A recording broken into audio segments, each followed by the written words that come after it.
Okay. Good evening, ladies and gentlemen. We are about to commence the proceedings. May I request you to kindly take your seats, please. To begin with, I request dignitaries to kindly take their seats at the dais and Professor Alphonse to escort them, please.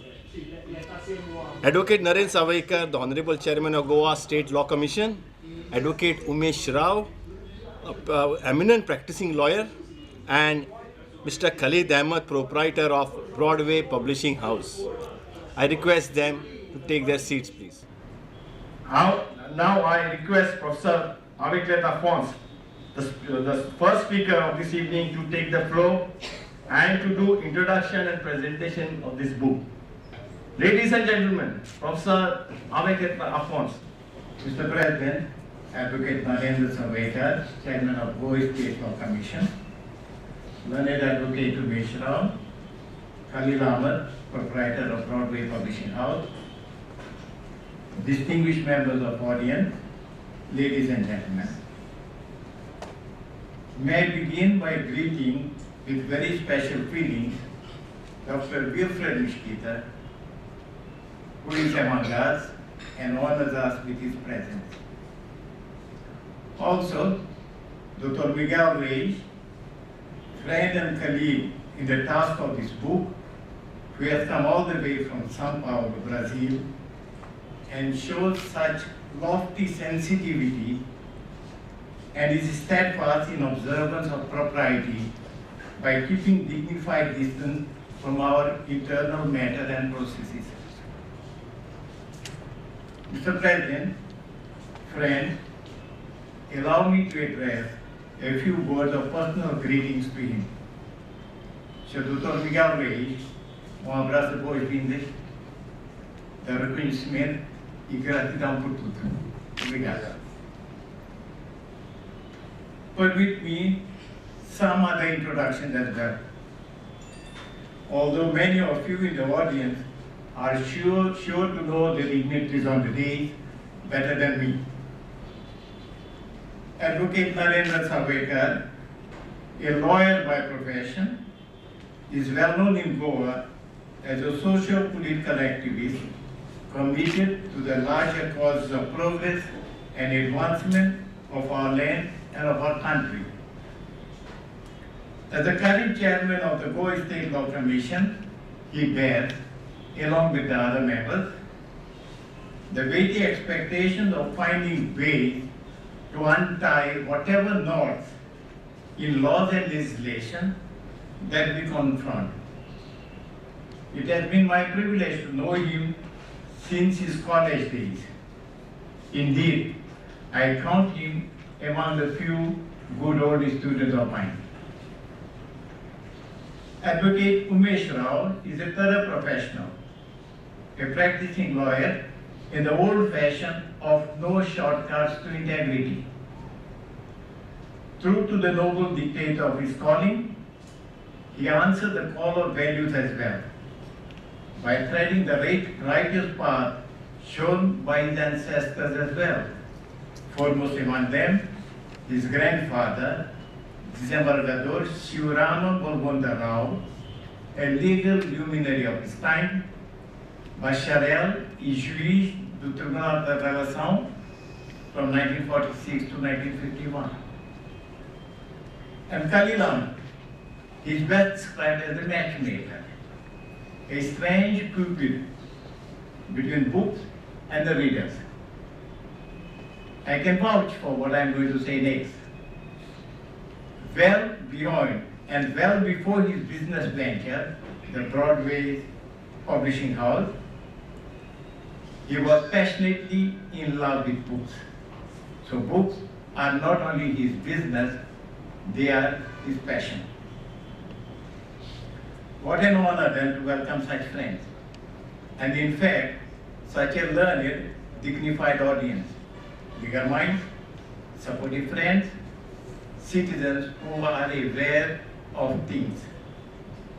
A sincere thank you for the privilege of your presence here. A singular privilege for me.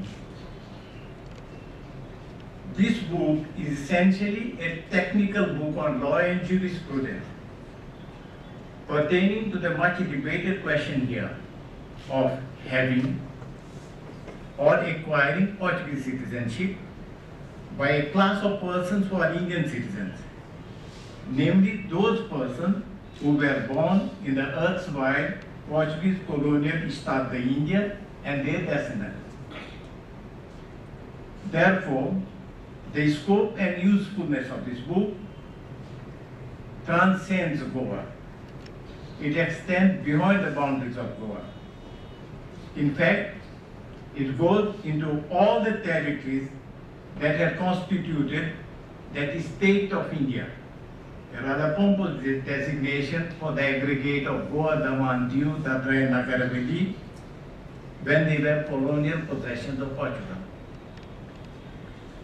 That question of having or acquiring Portuguese citizenship by Goan is a complex question and subsumes a host of no less complex issues. Hopefully, the book will go some way in clarifying and even helping in the legal determination of some of the key issues. To name a few, one, whether all cases of Goan having or acquiring Portuguese citizenship fall in one and the same category, or whether the legal import of such status varies between Goans who were born in Goa pre-20th December 1961 and those born since that appointed date.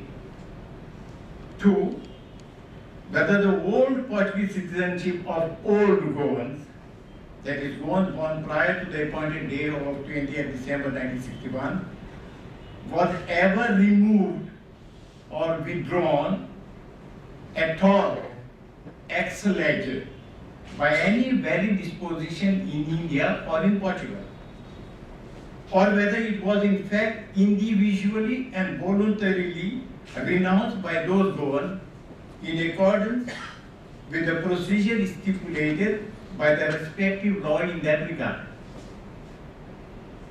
Third, whether acts or steps in compliance with procedures stipulated for obtaining proof of that old fact of original Portuguese citizenship by some Goan amount to acquisition afresh and voluntarily of that very citizenship from the date of initiating or concluding the procedure thereof. Fourth, whether integration now into the Portuguese registry of all records of certificate of old registration of birth of old Goans, which was done under the old Portuguese administration itself earlier, prior to 20th December 1961, amounts to registration, and registration of birth in the proper original sense, leading to acquisition of related citizenship. These are some of the issues for this sample. I hope the book does help the reader to find answers to these and other questions, strictly in the juridical legal context. faithful to the dictates of the rule of law of our republic, and without judgment being impaired by considerations of nationalism or virtues of patriotism, we should certainly animate our lives otherwise. May I say that no one here lacks in confidence that our legal minds, and more particularly our progressive judicial mechanism, are well equipped to judiciously sort out whatever mess that may appear to engulf us at any given moment. In fact, our apex court, the Supreme Court, a court of law and equity, has done it in the past, and we can trust it to do it in future, dispensing justice based on truth wherever, within or without our own boundaries, within India or beyond India. Ever respectful of international law, our Republic of India has rarely lagged behind in absorbing the best that human spirit has discovered wherever.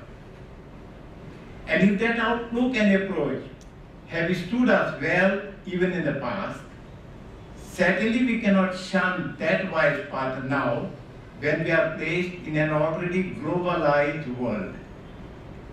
In this regard, the least that we may be required to do is to understand and appreciate pertinent schemes of things elsewhere, the import of laws of other countries for us here. In the Eastern case, in the case of the purported Portuguese citizenship of some of our Indian citizens, our thinking is sure to profit from the information and ideas of the author of the original text in Portuguese of this book, Dr. Miguel Reis. Speaking for myself, I am immensely indebted to him for the measure of clarity of thought I have managed on this matter. Although I landed in this area under queer circumstances long after I swore to devote my remaining years to nothing but literature, trying my luck at creative writing. Despite that sworn shift in life's orientation, I landed into this dry technical subject of law.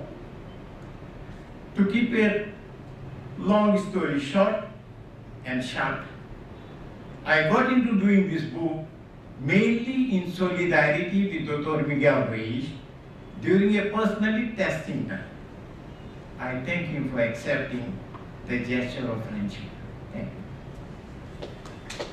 you. Before I conclude, Mr. President, I wish to draw the attention of the audience to a very dignified gesture on his part, on the part of Dr. Miguel Reis. He has chosen to be our invitee to listen, to witness something very Indian, like the launch of this book. Even as we take pride in our own ancient tradition of Atithi Devo Bhava, we must acclaim the gesture of